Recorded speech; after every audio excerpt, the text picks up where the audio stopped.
Good morning. Welcome to the 2024 Adapt Community Network Family Connect Summit.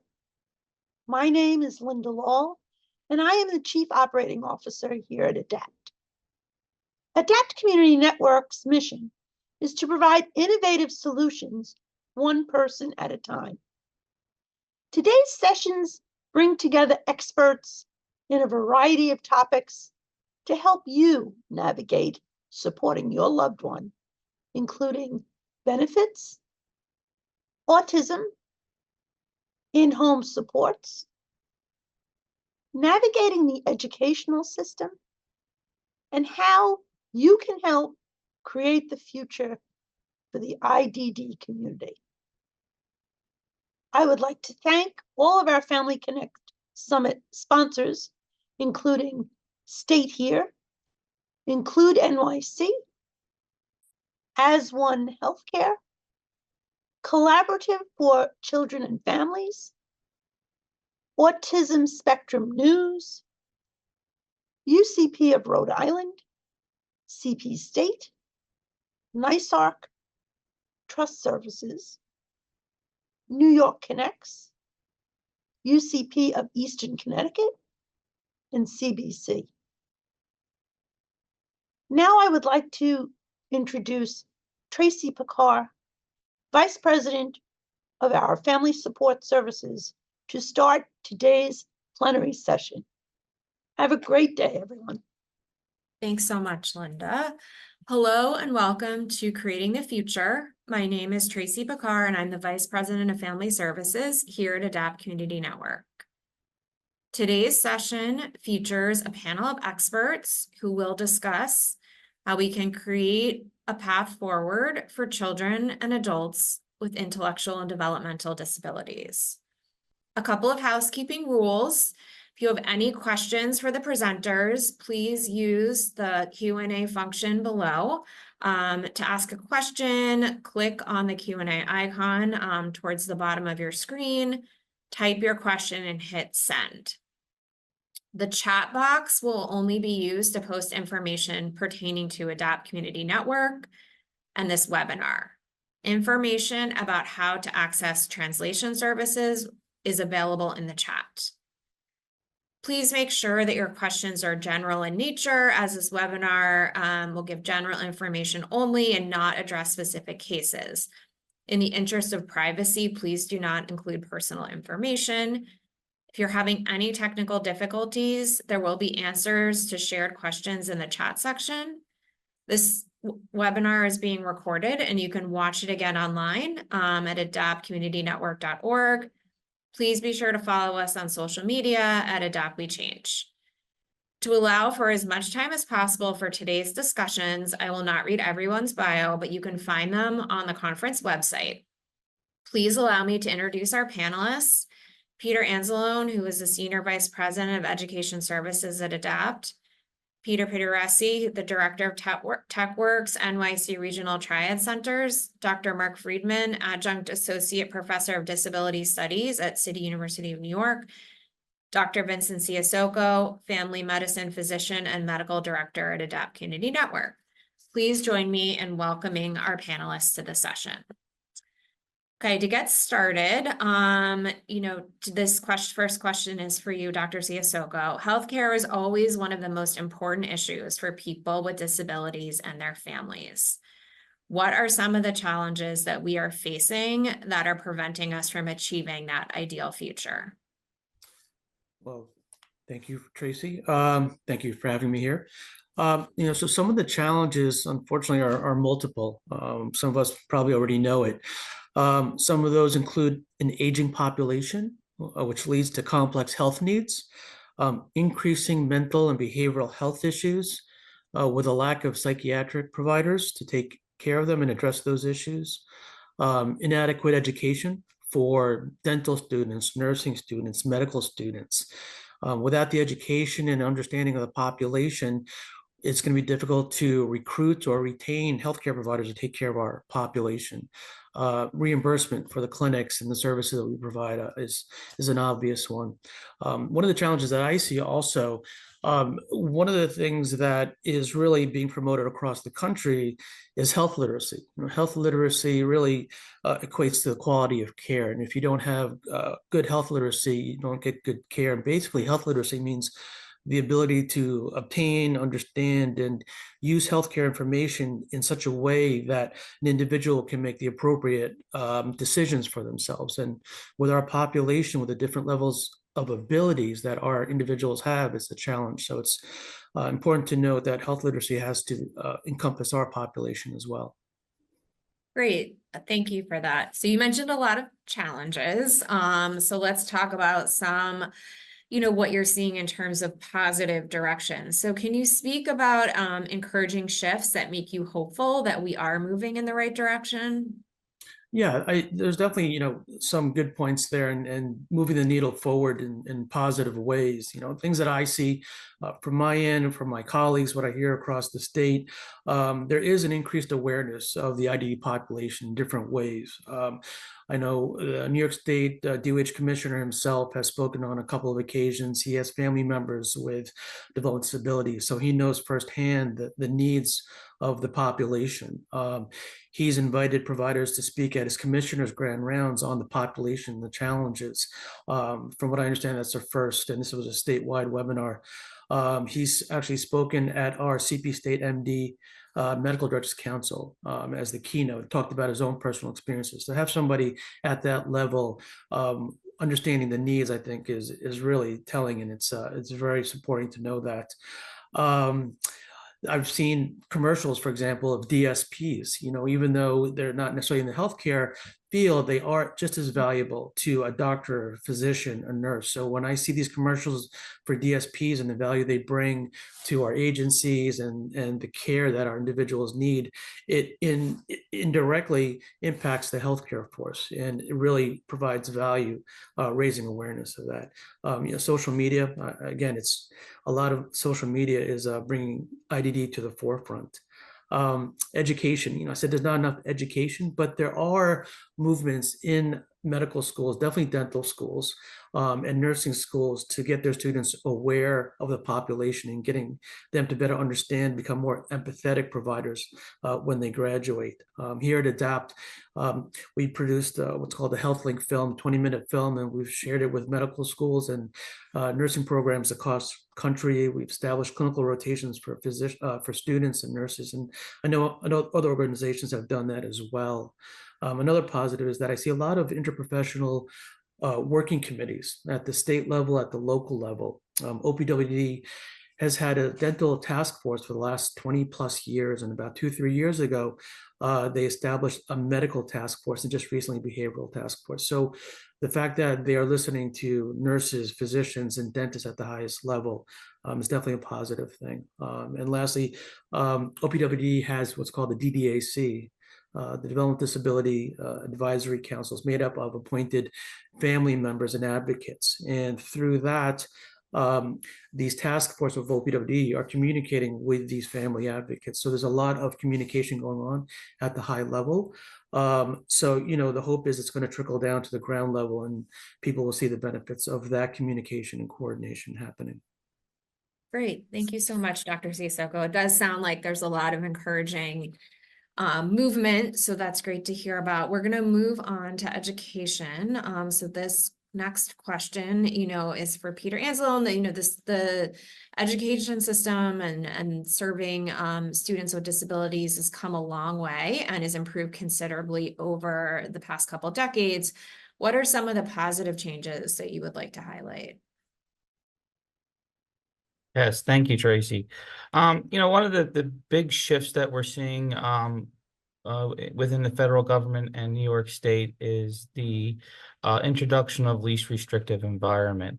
We're really trying to focus on getting students with disabilities collaborating with their normal functioning peers and getting them in classrooms and participating in activities, whereas before they were centralized into one classroom.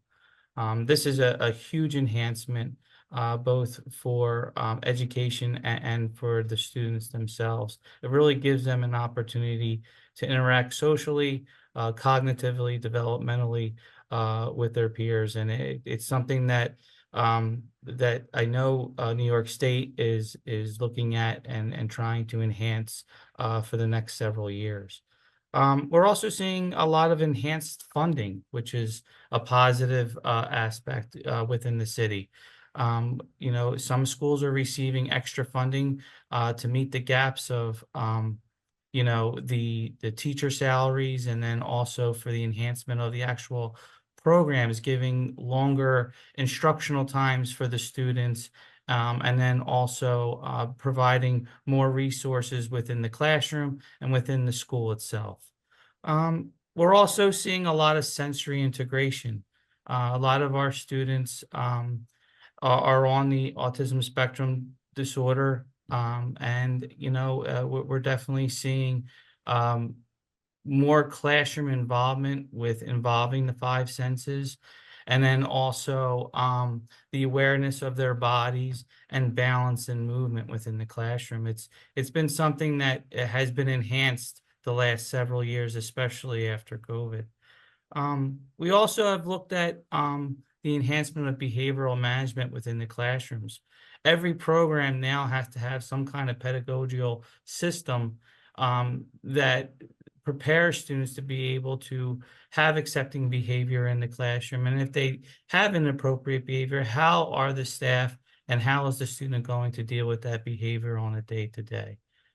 These are the types of enhancements that we're seeing in the education system, and it's definitely something to look positively towards in the future. Great, thanks, Peter. I have a follow-up question, which is, you know, for families of children with disabilities, the education system is really the main anchor point to help understand and navigate the various systems and supports that are available to meet their child's needs. How can the education system continue to be that pillar and support children and their families? That's a great question. And it's an ever-changing question, Tracy. You know, one thing we talked about already is inclusive education, and LRE we talked about previously is very important. It promotes social interaction, it helps students develop empathy and understanding in the classroom for all types of disabilities. You know, really one of the major things is developing and tailoring IEPs that address children's unique needs and ensuring they receive appropriate accommodations and supports on a daily basis. Training for educators is huge. You know, professional development is essential in a school for our ongoing professional development with teachers, ongoing professional development for administrators. We need to have awareness of disabilities. We need to have effective management, classroom management techniques in the classroom. So these are important ways to do things. We need to have access to resources. We talked about that a little bit, ensuring that we have the necessary resources such as assistive technologies and therapists and counselors to support children with special needs. A big thing that's very important in a school program is family involvement and encouraging the collaboration between schools and families and involving parents in decision-making processes and providing them with the resources and networks to be able to help guide them through the educational process. Mental health support, offering mental health services in schools to help children cope with issues and challenges, and to promote overall well-being throughout each one of their days in the education system. Advocacy and awareness is huge. A lot of our funding comes from state funding, and we really need to involve both the school, the staff, and the parents to raise more understanding about our programming and how we can become more successful in the future. And the last thing is, and more on the older side, is having transitional programs for our students. When they finish 12th grade, what's the next stage that our student will go to, and what phase of life will they do? Will it be a vocational type program? Will it be a community college? Will it be a college Regents bound program? those type of things we have to enhance and support at every educational level. By focus on these areas, we can better support children with special needs and their families and foster an environment where every student can thrive. Great, Peter. That was a lot of sort of taking us through sort of children at all various ages, which I really appreciated, and also just offering some great insight in terms of, how families can access and get information, and really their role in the partnership with the schools, which is really important. I'm going to pivot now to technology, and this next set of questions is going to go to Dr. Friedman. There's been so much talk recently about how technology, including assistive technology and especially artificial intelligence, can support people with disabilities to be more independent, participate in more activities, and basically do more in all aspects of their lives. What do you see as the role of technology for people with disabilities and their families? And can you speak to some of the opportunities right now, and give some examples of technologies and solutions that people with disabilities can and are benefiting from? Thanks, Tracy. I think we're entering a really revolutionary time with the artificial intelligence, and it is a time of tremendous opportunity and also potential problems. In many ways, we love and hate technology at the same time for all of us. We're all more inundated and affected by technology. So it provides a tremendous opportunity for people with disabilities at this point in time. And the problem is, can people overcome the digital divide that's been there so far for such a long time, particularly for people who are marginalized communities and particularly people with disabilities? The opportunities that are available is that everybody's being affected at the same time. So we really can take advantage of those things. There's tremendous amount of money and research being poured into both artificial intelligence and the technology. And many of those things can help people with disabilities. Many of the advances that we have, text-to-speech, that GPS, are examples of technology that was developed specifically for people with disabilities. For example, Bill Gates did the first text-to-speech on talking computer for Professor Hawking. It costs $40,000 way back in the day. Now you get it literally for free on your phone. So these are the pieces that becoming available. There is almost $600+ million available for broadband for New York State to overcome what has been a terrible problem with the lack of internet access, particularly in rural areas. People think of New York State as New York City, but really it's one of the largest rural areas, rural states in the country. So those dollars can really compensate. They're going to be, it's part of the Infrastructure Act. They'll be implemented over the next 3, 4, 5 years. As you know, it takes time to build out, facilities, but that could really make a big difference. So we need to be thinking about how we're going to use these technologies, how we're going to take advantage of these when they are available. So simply, to overcome the digital divide, what we need is people aggressively, in my opinion, moving forward with these. We also need to have people to become the consumers, to become the users of this technology. The only way we're going to have the big technology companies pay attention to us, move beyond charity, is if they see people with disabilities, their families, the DSPs, the professionals as their customers. Some of the things that are available now, there's simply several states have made Uber and Lyft available through the waiver programs, so people get transportation. There is some very exciting studies being research being done with both Uber and Lyft to make those apps more accessible. The goal being, so can a person with IDD be able to call up, ride themselves. The technology that's available, we really have had tremendous success with Amazon Alexa's. For $30, you can get somebody to be part of the Overcome the Digital Divide, be part of the current technology world that we're living in. The Alexa Show will allow people to make Zoom meetings without even needing a computer. You can get a Alexa Fire tablet for $50 off of Amazon. I'm not trying to promote Amazon, but it is a useful tool. We like to give away Amazon Fire tablets or the Alexas that, almost anybody could afford $30 or $50 for the most part. And people can then be part of the internet connection.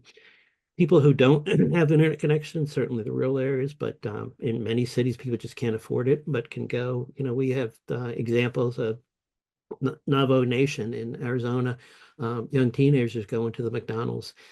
If you can believe it, it's hard to believe, but the edge of the Navajo Nation that has very few paved roads, has very little electricity. At the edge of the Navajo Nation has McDonald's. So there's McDonald's on every street corner and Starbucks in New York City.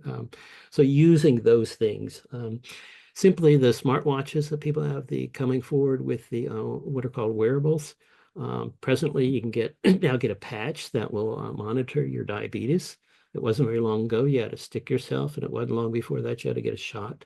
So these are medical advances that Dr. Siaska was talking about that are very promising or are exciting. We'll also have revolutionary medical advances, but I'm going to leave that aside for the medical field. But the simple devices that people can get, from a Fitbit to a health watch for, again, $50, that can help you lose weight, can help you work on your goals, but can also monitor. And many of these devices can send what the person has to a family member. There's a major database system called Therap that's in use in many states, and many providers use it. Where presently you can have a monitor and it'll go right in and be telling families or professionals what the current status is of the person's medical care. There's another place, Dr. Siaska mentioned mental health. There's monitors that are now beginning to be used for emotional health that can be able to say person is having stress, and can alert people to say, somebody might intervene here to help the person, have more calming. Telehealth is really exciting, both positive and negative. We don't want people to be isolated and never see a doctor, but at the same time, many people have trouble getting out, transportation, travel, homebound, and so can get to see their doctor through telehealth. We're actually training many healthcare agencies, or training people how do you have an effective healthcare meeting, a telehealth meeting with people. Those are some of the things that I think can be particularly helpful.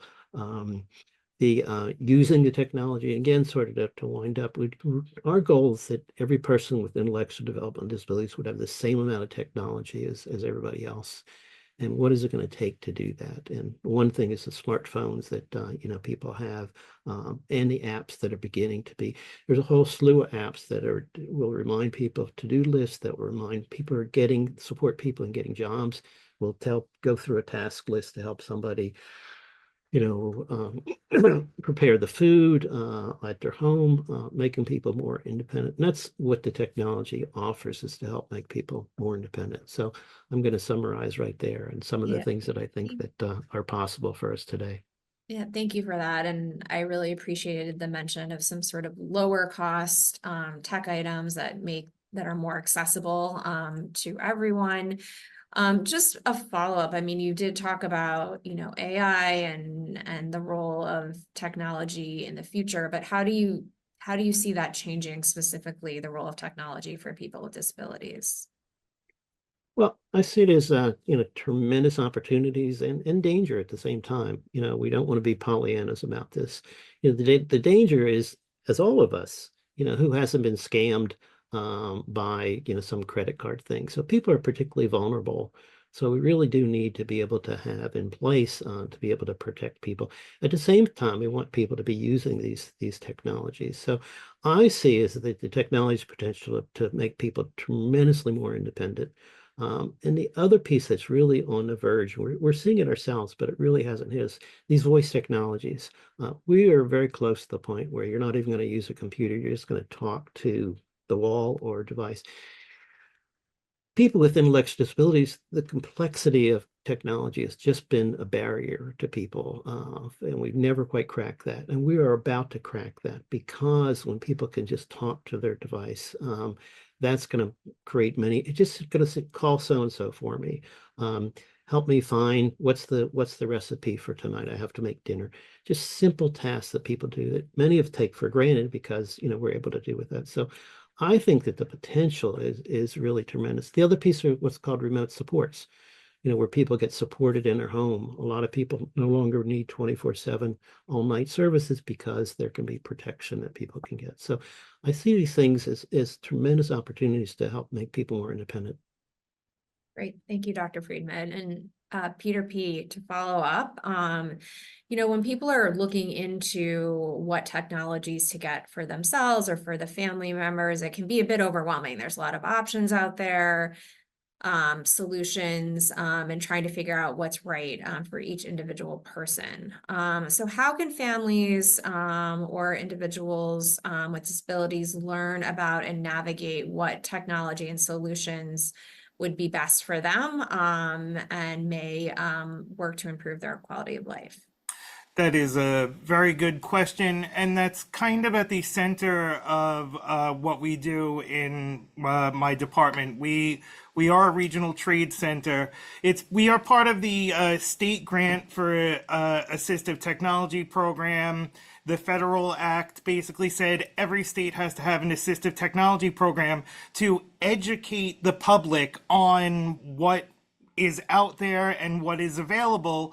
And we are one of the centers in New York City for that.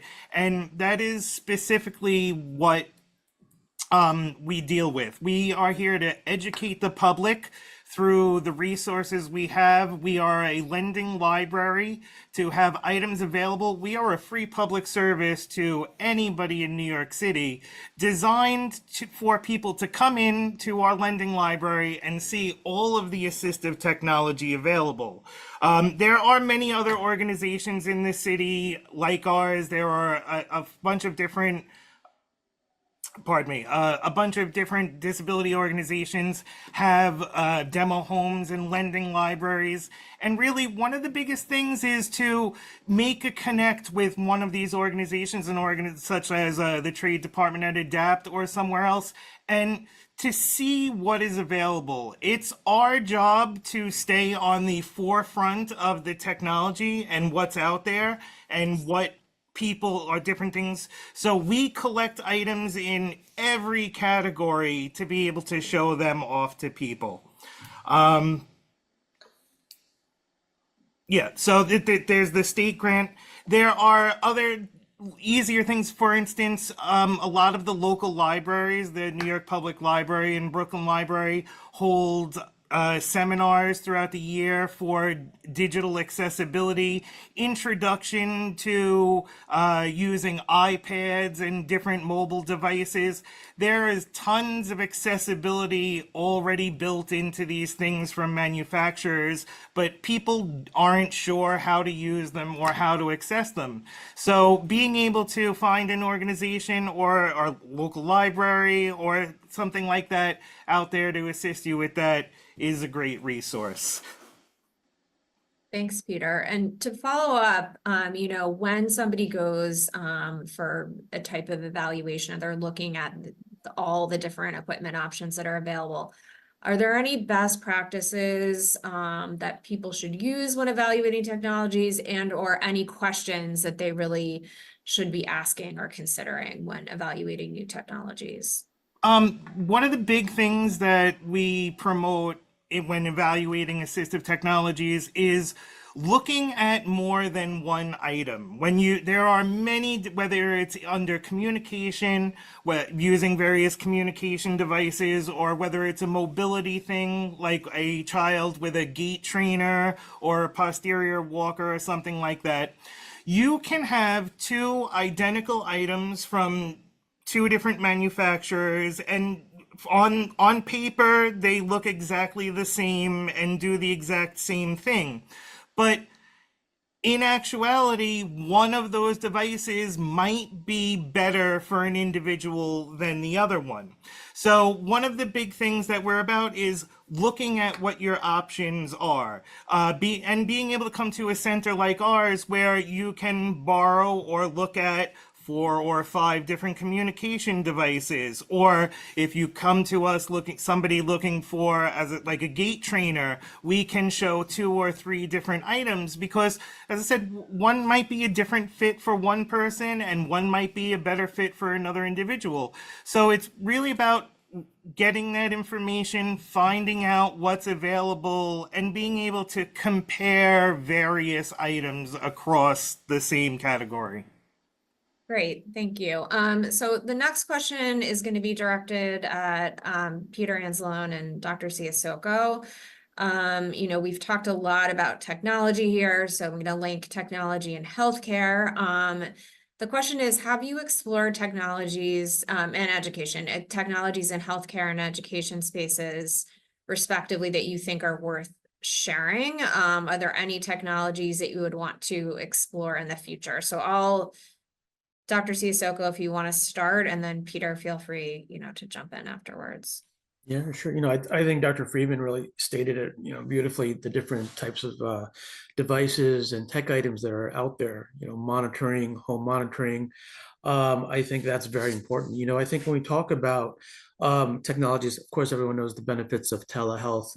Artificial intelligence, as Dr. Friedman said, it's great, but we also have to be very careful of it. One of some of the goals of artificial intelligence in the healthcare field is to improve outcomes, decrease costs, and improve population health.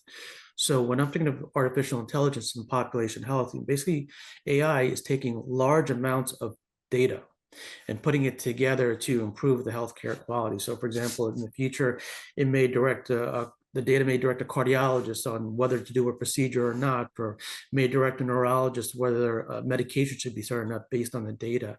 And I think it's important for us to know, and everyone to know, research has to go into putting this together, and people with intellectual developmental disabilities aren't always part of the research. So I think we all have to be made aware of that and advocate for people with IDD be part of that data set, because unfortunately a lot of them are invisible when it comes to data. There's not enough data for the population. So I think artificial intelligence is great, but I think we also have to make sure that our population is included in the information so that everybody gets a fair chance at quality care. Great, thank you. Peter, again, the question is, are there any technologies in the education space that you think are worth sharing about, that you think that we should be exploring more in the future? Yeah, sure, Trace. Just again, piggybacking on what Mr. Friedman said, it's, there's so many different things out there. I know in our preschool classes, we're using Promethean boards, we're using iPads. We are limited regulatory wise on how much we can use, which is a good thing, I think. But at the same time, we have to promote standards within the classroom environment, having a safe environment, having simulated social situations, giving children immediate feedback on the technology that they're using, engaging with the students while they're using the instructional technology and motivating them to use it. Also having customizable experiences, not doing the same thing every day in the classroom, really promotes instructional technology within the classroom. And it's, this can be an innovative and effective tool to develop social skills, particularly with kids that are struggling in that environment. I think, on the perspective of being a father of a 17-year-old girl, the days of having one-to-one conversations are very limited. Everything is texting, and there's no, hey dad, how you doing on the phone call anymore. So I think as instructional and educational leaders, we still have to promote that in our classrooms and having, in-person interactions. And, we saw the ill effects of that during COVID when our children went fully virtual. It wasn't good for our preschoolers. It wasn't really good for our school age kids. They really needed that social interaction on a daily basis. But, technology will definitely enhance those that are struggling with it. And, I guess it's just monitoring the use of it and collaborating on both sides. Okay, thanks, Peter. This next question is for Dr. Friedman and Peter P. And Dr. Friedman had mentioned sort of the digital divide and a lot of advances that have been made in getting Wi-Fi more accessible to people. But, you know, the digital divide still remains, especially, you know, as it relates to people with disabilities. So, you know, what recommendations do you have or thoughts that you have about how we can address the digital divide when it comes to technology to make sure that, you know, everyone is able to meet their own individual needs? Dr. Friedman, we want to start. Thanks, Tracy. This is really a critical area. That's why the new Infrastructure Act has almost $68 billion, if you could imagine, billion, not million, what $1 billion is inconceivable. But it is the equivalent of developing the highway system. So we will have that be coming on. It's actually being in place now. One thing that advocates could be part of that. Very few advocates have advocating for how that money will be spent. We want to be sure that people with intellectual development disabilities aren't left out of that, as often happens when, you know, it hits the road and government money gets spent, and sometimes money that's meant for, you know, one place ends up on, you know, road building, for example. So that's really important to be able. Secondly, is to take advantage of that. I can't stress strongly enough how we have to have people who we're supporting and serving get into this technology so that they're seen as a customer, so that the research, Dr. Ciasco talked about people being left out, for example, the research. So, you know, the basis, the data is, but using the devices, we need the accessibility. Peter talked about there are many accessibility features built into the devices, but they're only going to get better if people are using it. So there's several components to this, but one component is that we have to have people using technology more to create a demand.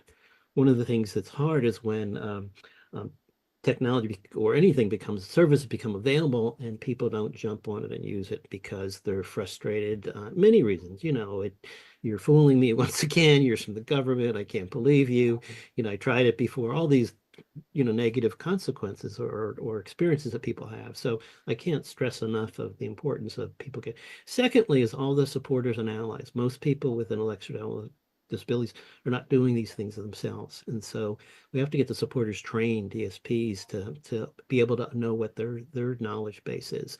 These are the same issues for all of us, but they're particularly relevant. There are pieces. I just saw what's called the Go Lotus. It's a ring that works, turn on lights and anything that's hooked up to a wall without the internet service. So here's a really unique service that's it's really just coming off the drawing boards. It's actually just available, I think, this week or this month. So for people who don't have any internet access, could make their lights come on and could make a fan come on. Many of these things we take for without thinking about from our own perspective, but these are life-changing. So we have to have, I think, also a greater awareness of how these small little things can make a huge difference. Peter talked about, you know, the huge changes around mobility, communication boards and things have been, you know, revolutionary and life-changing. But I'm trying to talk about, you know, other people in their daily activities, what that they can do and use. So those are really the digital divide. There's a Lifeline discount that's available for $20 for people that most people don't know about, aren't taking advantage of. There was a major $80 discount that got left out of the being repassed, but has potential to, you know, really save people a lot of money. So those are some of the things. The libraries are a tremendous place. Almost every library in the country now has internet access. Most libraries have, as Peter mentioned, training. Most of them are, you know, excellent training sessions that they have. Again, if we're not using it, then they're not going to adapt. They're not going to say, how do we serve people? The people, by and large, in the libraries are really interested. Equipment, almost all libraries have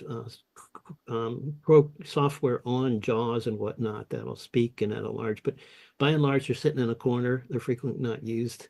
So we need to be able to use these things so that we can create a demand. So I guess my final piece, Tracy, is that we need to really create a demand and show that people really want these services and need them, so that we're not left out one more time. Thanks, Tracy. Yeah, thank you. Peter P. Right. Yeah, Mark really hit a lot of the important points there, and you know, our views align. In my department, we're heavily involved in digital literacy training, you know, to address the needs of individuals with different disabilities, and training people on how to use the assistive technology effectively. We recently did a ARPA training where we went and trained a group of DSPs on the best practices on how to use devices like iPads for telehealth. And we went over like the various things, as I said before, that they're there, but not everybody is aware, and making people aware they're there, about, you know, voice activated interfaces, changing color schemes on screens so things are more high contrast or using different colors, navigating via keyboard, turning on closed captioning and audio descriptions. There's a lot of things out there that already exist, and it's about educating people on the digital literacy and getting them aware of what is there. We've even worked with national toy companies and had conversations about the design principles and how to integrate accessibility features as a core part of their development and not an afterthought about, you know, how can we fix this after we already made it. So it's about being aware, making people aware of what's out there, reaching out to organizations that do research, and, you know, it's about engaging and being aware of, you know, what is out there and staying on the forefront. Things change so quickly, and it is really difficult to stay, you know, on with everything that's available. So really reaching out to other experts and other people and other organizations and just finding out as much information as possible is one of the most important things when it comes to assistive technology. Okay, thank you. And then this question could go to either Peter P. or Mark, Dr. Friedman. You know, funding is obviously, you know, and how to pay for these things is something that is, you know, of top of mind for families. You know, are there any resources out there that families should be aware of that could assist with purchasing some of these new technologies? Well, there's the New York City Department of Education has an assistive technology department, and you can reach out to them for an assistive technology evaluation, and they will assist in that. There's like the Children, Home, and Community-Based Services waiver through Medicaid for acquiring assistive technology through whether it's mobility devices or communication devices and things like that. There's my department. We are part of the state grant for assistive technology program, and we provide loaners out while people are figuring out how to acquire their own equipment. So we're a great resource for that. And there's just various, the waiver programs have different regulations and rules for assistive technology. There is a New York State Office of Children and Family Support Services equipment loan fund, so you can apply for that, and they can help with acquiring things like wheelchairs, getting van modifications, car modifications, ramps, and adaptive equipment. And then, you know, there's services available through Adapt, different home mods and things like that. So there's a bunch of different things out there that are available. Lots of resources. Dr. Freeman, any other additional resources to add? I think the big thing is people to mix it up, to find something that will work to get people into the mix, whether it's there's an endless number of apps, from to-do lists to tracking your time to the healthcare.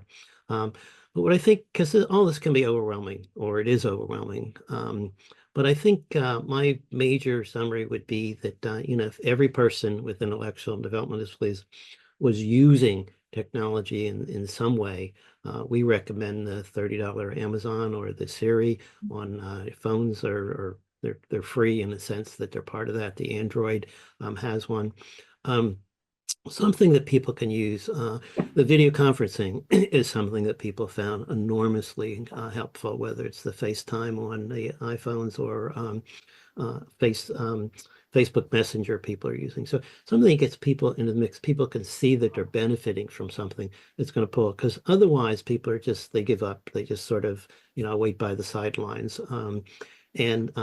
So that's my major piece, is to find something. I recommend things that are inexpensive or even free that you can get, and to be able to start using the technology so that you can both learn yourself, but also that we have to create this demand. That's really the big thing we really need, is the demand, so that we can get state legislators to put more money into the waiver programs that, are tremendous in New York State, or have tremendous services available for people.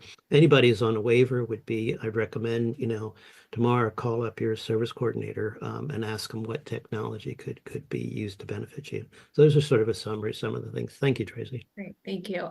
We did have a question come in during the presentation. So this will go to Dr. Siasoko. The question was, if you are thinking about the long-term care needs of a family member in the future, there's a lot that could go into this question, but what needs to be sort of put in place, or what are the considerations to be thinking about now when you're planning for the future?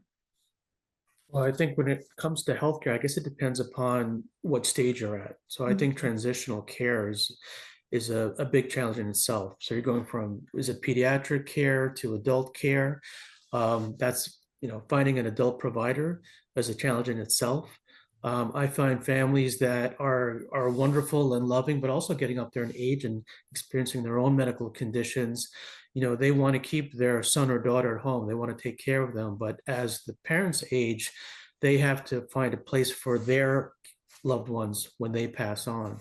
So I think long-term care, I think the challenges that I find is when I see patients or families come to me, from a medical standpoint, I can maybe help find those referrals, those adult providers. But I also, again, think about social determinants of health, the homes, the food security, the educational aspects. So I think the transitional piece is really important. And as a physician, I need everyone's help. Peter A, Peter P, Dr. Friedman, because as I'm taking care of the individual, it's not only about the medical care, it's not only about the medications, but it's also what support are they getting at home? Are they going to school? Are they accessing day programs? So I think care coordination is just so key. Getting in touch with a service coordinator, connecting with an organization to make sure that all the individuals' needs are met.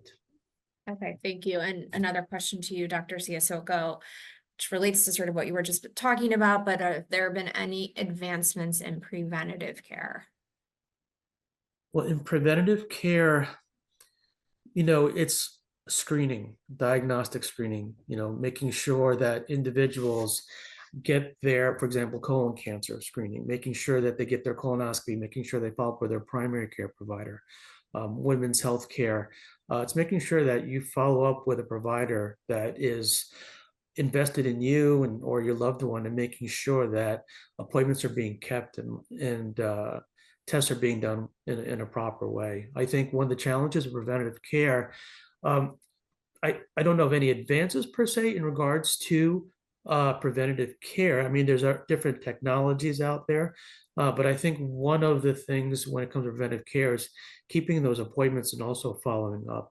I know one of the challenges, for example, is sending a patient for a mammogram, and that place can't accommodate the individual for whatever reason. The individual never comes back to the gynecologist, the primary care, to follow up.